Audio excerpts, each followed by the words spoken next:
A woman used Black Salve to treat her skin cancer. This is what happened to her body. CW is a 47-year-old woman presenting to the emergency room after her family brought her in because of a foul odor coming from a bandage wrapped around her left foot. She is pale, thin, and reluctant to be here. She tells the admitting nurse that she does not need to be seen, that she has been managing her condition on her own, and that it is getting better. Her family disagrees. They say the smell has been getting worse for weeks, that she has been limping, and that she recently developed a large swelling in her groin that she has not had anyone look at. When a doctor removes the bandage on her left heel, what they find underneath is a fungating mass measuring 10 centimeters by 8 centimeters. The tissue is ulcerated, necrotic in places, and actively producing the odor that brought her here. This is not a wound that is healing. This is a wound that has been fed. Quick question. If you are learning something from this video and you are not subscribed yet, I would really appreciate it if you did. I make these because I believe people deserve to understand what is actually happening inside their bodies. That matters. Thank you. CW did not do this to herself with a chemical she found under the sink.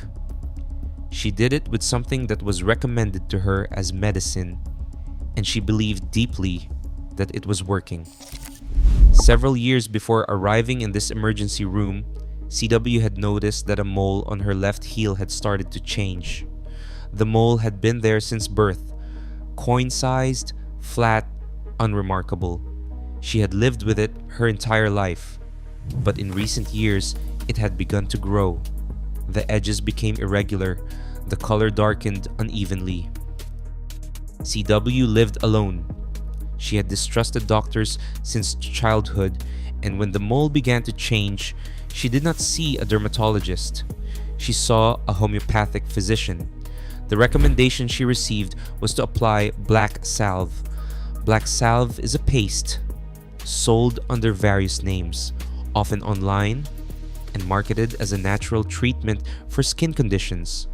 Its active ingredients are typically Sanguinaria canadensis, bloodroot, and zinc chloride.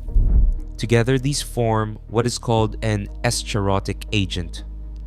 Eschar comes from the Greek word eschara, meaning scab or hearth. An escharotic destroys tissue on contact and produces a thick, dark scab called an eschar over the wound. When CW applied the salve to her mole, the tissue around it died. A dark, hardened crust formed. It looked dramatic. It looked like something was being pulled out of her body. In some alternative health communities, this reaction is interpreted as proof that the salve is drawing the disease to the surface. The foul smell, the discharge, the necrosis, all were reframed as signs that the treatment was working. But escharotic agents do not target specific cells. They destroy all living tissue indiscriminately: healthy skin, fat, connective tissue. The salve cannot distinguish between anything.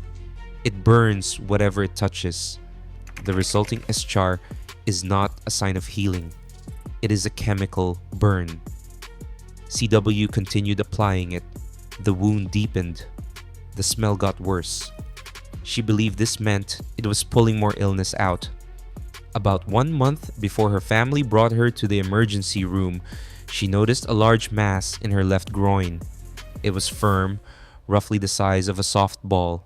She assumed it was a hernia. But in the emergency room, the medical team was not focused on her groin. They were focused on something they did not understand. CW's blood work came back, and the numbers did not match the wound on her foot. Her lactate dehydrogenase, LDH, was 7,031 units per liter. The normal range is 140 to 280 units per liter. LDH is an enzyme found inside nearly every living cell in the body. It helps cells produce energy. The only way it appears in the blood in massive quantities is when cells are rupturing, bursting open in enormous numbers.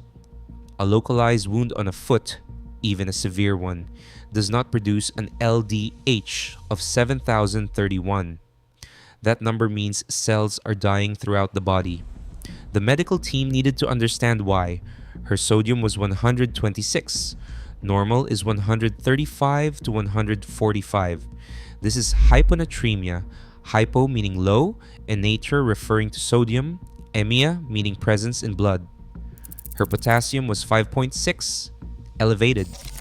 Low sodium with high potassium pointed the medical team towards something specific. The adrenal glands sit on top of the kidneys and produce hormones that regulate this balance. If the adrenals are damaged, sodium drops and potassium rises. But what could be damaging her adrenal glands?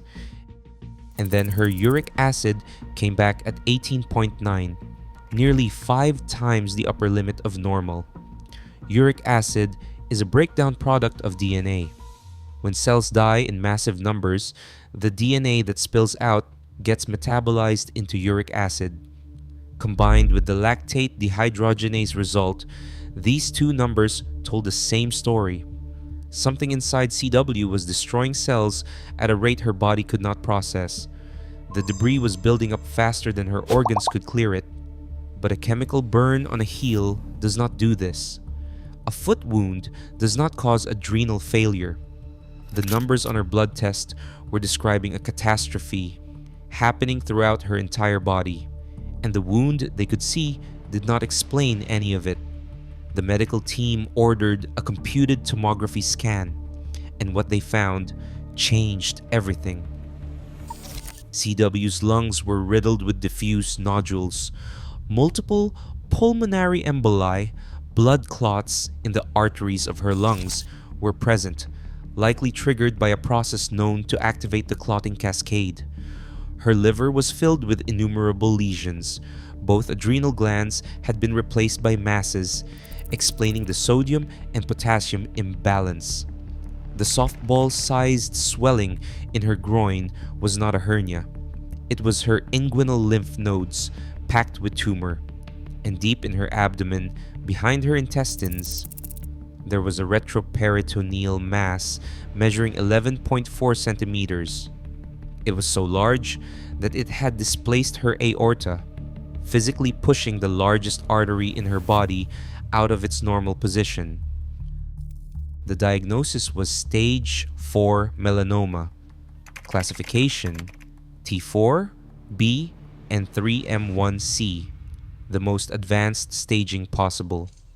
T4B meant the primary tumor was thick and ulcerated, and 3 meant extensive lymph node involvement.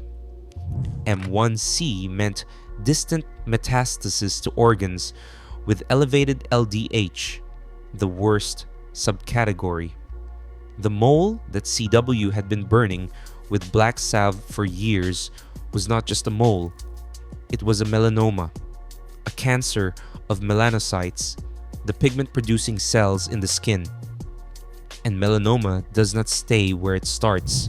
The skin sits on top of a vast network of lymphatic vessels, the drainage channels of the immune system. These connect to lymph nodes clustered throughout the body. When melanoma cells invade deep enough, they enter these vessels and they travel. The first stop for a cancer on the left heel would be the inguinal lymph nodes in the groin. From there, the lymphatic system connects to the bloodstream and the cancer gains access to every organ. This is the critical flaw of Black Salve. It only acts on what it can reach. It destroys tissue at the surface. It does nothing to the cells that have already left.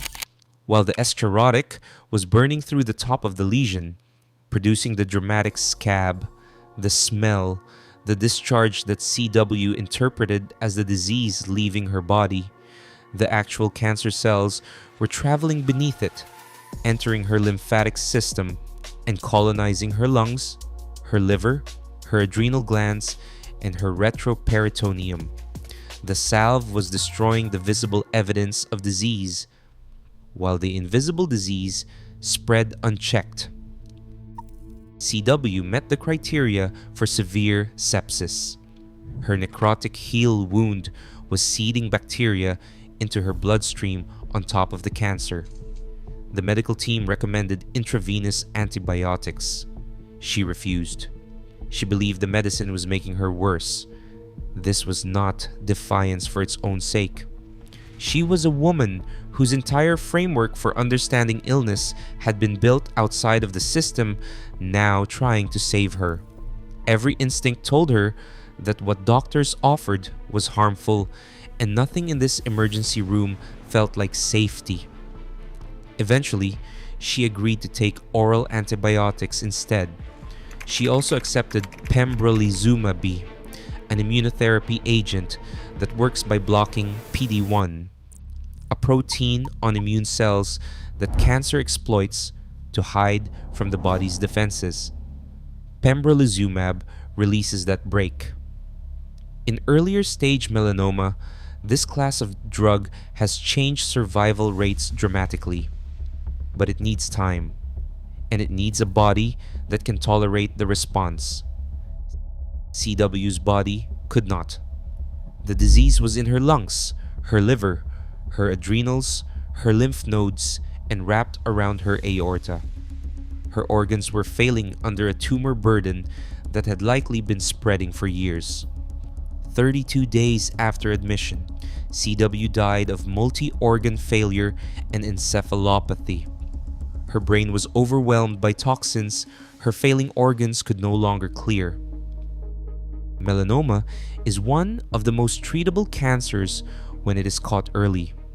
When a melanoma is thin and has not invaded deeply, surgical removal alone has a cure rate above 95%. But it is also one of the most aggressive cancers once it spreads. Once it reaches distant organs, treatment shifts from cure to management. There are 5 warning signs that a mole may be becoming dangerous. They follow the letters A through E. Asymmetry, one half does not match the other. Border, the edges are irregular. Color, the pigment is uneven. Diameter, larger than 6 millimeters, roughly the size of a pencil eraser. And evolution, any change in size, shape, or color over time. CW's mole had been evolving for years.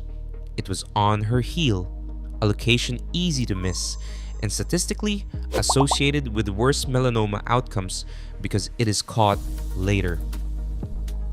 Black Salve is not approved by any regulatory agency for the treatment of cancer. It does not selectively target malignant cells. It cannot reach cancer that has entered the lymphatic system or the blood. What it can do is destroy the visible surface of a lesion, creating the appearance that something has been removed while the underlying disease continues unchecked. The appearance of healing is not the same as healing.